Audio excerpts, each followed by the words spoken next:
Hi everyone, it's me, Tim. Today I want to talk about balancing game features. Now, this is a question from Josh and Parker who asked, could you go over the process of balancing new game features as they're added to the game? How do you make sure new weapons or spells aren't overpowered, but the player is still able to get enough new content to stay entertained? How do you know how many hits an enemy should take to kill, etc.? This is a good question. It's also a tough question. I'm going to preface it with, I think other people have kind of asked indirectly for this in the past. And I've been thinking about it because I was never taught how to do this. I've never actually sat down and talked with another game developer about how to do this. It's just something I learned as I went along. And it kind of reminds me of the mathematical proof where you make an assumption and then you make a bunch of deductions, and if you make a deduction that's false, you know your assumption was wrong, so you go back and change it. So I don't know what to call this, but I've referred to it when I'm mentioning it to designers who are on my team as stick a pin in it. So this is my method of balancing game features that I call as stick a pin in it. So what I do is I pick one thing to start from and I pin it. I'm like, I'm going to fix this in place. And then I adjust other things based on that. And when I'm happy with them, I pin them. And then I go on to a bigger circle of things and I figure out how they work and I pin them. And if ever I have a problem, I go back, take one of the pins out and put in new values for that. That's as simple as it is. I know you were expecting something more complicated, but that's it in a nutshell. So let's walk through an example of how I would do this. Let's say you're making a role-playing game, because that's what I make. So let's start with the player, and let's start at the player at level 1. So think about what changes when the player levels up. Hit points, skill points, perks. So let's pin one of those. Let's pin hit points. So decide how many hit points the player is going to start with, and then how many hit points they get every level. Now, bear in mind, the amount they get every level is going to change. There may be items that give you temporary hit points. There may be perks that permanently change how many hit points you get when you go up a level. Their attributes when they start off can adjust that as well. Try to factor all that in, but come up with here's a range. Like maybe the player starts with 50 hit points, and every time they go up a level, they gain 10, and that can be adjusted a little bit by things. So maybe it's really the range is 5 to 20. So now what you do is you have an idea as the player goes up a level of the range their hit points will be at every level. Write that down, use an Excel spreadsheet, whatever you need to do. That's your first pin. Now, decide how that player is going to mitigate incoming damage. Basically how they reduce it. This could be anything from the armor they're wearing, which may have DR or DT, damage resistance or damage threshold. This is the time where you're going to pick that. You're going to decide whether your armor has one or the other or both. I've done all those combinations in my games. Damage resistance is usually, here's a percentage of the incoming damage you throw away. It may be all incoming damage. It may be damage of just a particular type. We'll get to that. Damage threshold is usually, unless the damage does at least this much, it does nothing. You throw it away. Sometimes it means you throw it away and then damage over the threshold, all of it gets through. Sometimes it means you subtract the DT from any incoming damage, and if it's positive, then you subtract it. You can do it either way. But you also have to remember there are skills like block and dodge, which will reduce incoming damage. And it doesn't do that the same way. Basically, there's a percent chance they succeed. And then if they succeed, usually the player takes no damage. So what you have to do there is you have to say, okay, if something has a 50% chance of succeeding, then that's like having a DR of 50%. Half the time it does nothing, and the other half of the time it all gets through. So you can treat that as the same way you did DR. Remember that there are perks too, and other things that are going to factor in and reduce incoming damage. Don't forget healing. If the player has the ability to heal, then they're going to be able to mitigate damage by healing some of it mid-combat, whether it's a heal potion, a heal spell, a heal skill. Pin that. Then decide on what damage output you want by level. And you're going to break that down probably into the players and the creatures. What you want to do is you want the idea of how many attacks, you're trying to figure out how many attacks it's going to take to bring down an enemy or the player. So for creatures, you have to consider natural attacks or weapons. For players, it's weapons, abilities like spells, and anything they get, perks, skills, that increase that. This should let you calculate what's the damage output of creatures and players by level. So now you have these charts of here's how much damage, or here's how many hit points you have per level. Here's how you mitigate incoming damage per level. Here's how you perform damage by level. And again, those are going to be ranges because weapons tend to have ranges. There's some things where there's a chance you're going to avoid damage, so that means it's going to be a range. So we pin that. Now let's go to creatures' hit points, which we haven't talked about. Try to decide, now that you know how much damage a player may be outputting, try to decide how many hit points you want a creature to have based on how many combat rounds you want it to be before the player can take them down.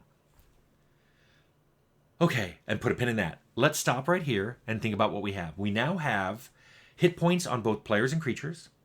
We have damage reduction from different sources. We have damage output for both players and monsters. Take a look at all that. You want to take a look at all that and see what it means. How many rounds would a typical combat last? How big are the numbers? When things reduce those numbers, does the reduction look impressive? Remember, going from 100 hit points, I would have taken 100 to I would have taken 99, isn't that impressive? How many rounds is combat tending to last? As you go up levels, how do those numbers change? This is where you look at those and then you go, oh, I don't really like that. So you unpin one thing, back up, and recalculate. If you try to do it any other way, I find it's too complicated. You lose track of things. You're pulling out too many pins at once and everything just kind of falls apart.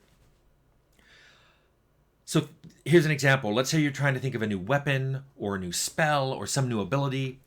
Think about, when does it enter the game? What player level do you expect it to enter the game? You now have a good idea of how much damage it should do. You can compare it to other things you've already thought of, like the weapons that you already put in the game. Now, there are complexities that I've just touched on here. For example, damage comes in different types. You may have normal damage, you may have fire damage, you may have acid damage. Your normal damage may be broken down into crushing damage and impaling damage and cutting damage. So all of that factors into the type of damage that comes in and the type of damage that gets mitigated. So that shows up in your attack and defense parts of your calculations. You may have monsters that have multiple attacks.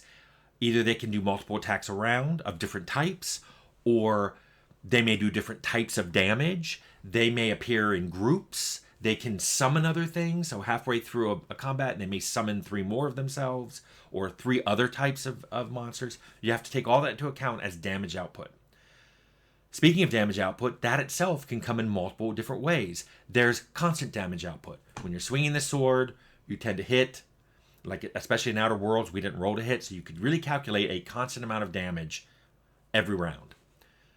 Compare that to spiky damage, where you may be miss, and then you hit and you do a lot of damage.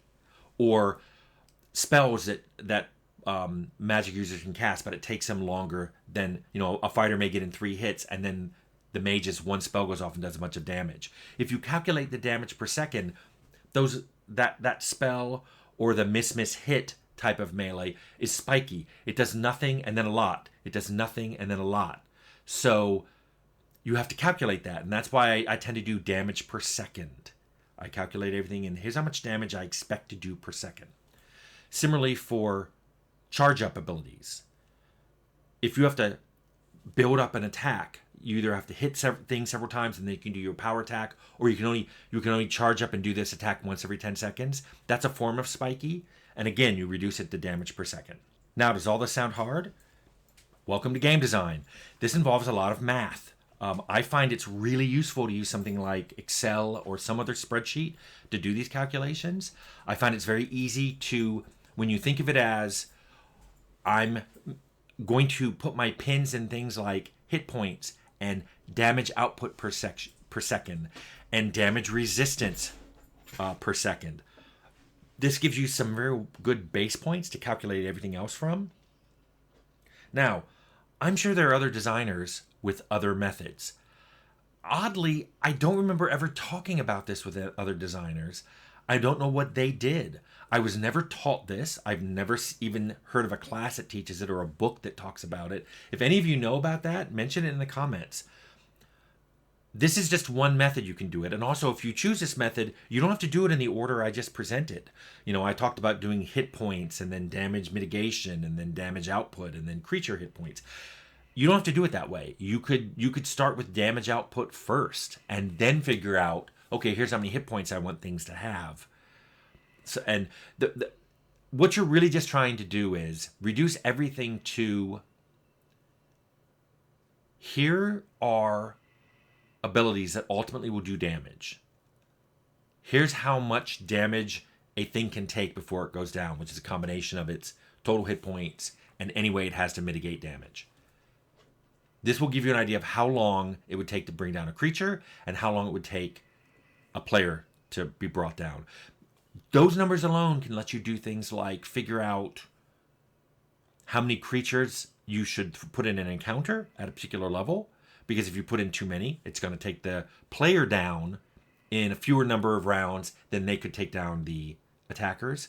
Now, with randomness in there, it can still happen that the player can die. But if you always make sure that all the other things being equal and with random rolls, if you expect the player to be able to kill 3 wolves at level 1 before the player would run out of hit points, that's usually going to happen. Remember, in these charts, you make or by level. You may want to vary it by level. If you want your game to feel like it's getting a lot harder, you'll reduce how many rounds it takes a creature to take a player out. Usually games get a lot easier because people do the same curve, but the abilities they get introduce a lot of spiky damage or charge damage, which is harder to calculate. And then the player ends up taking out creatures a lot faster than you would expect. This is just something you're going to have to figure out how to handle mathematically when you pin things. Anyway, I hope this helped Josh and Parker. I hope this answered your question. That's as straightforward as I can explain it. And like I said, I've never been taught this. I don't know what other designers do. But this is how I've always done my games.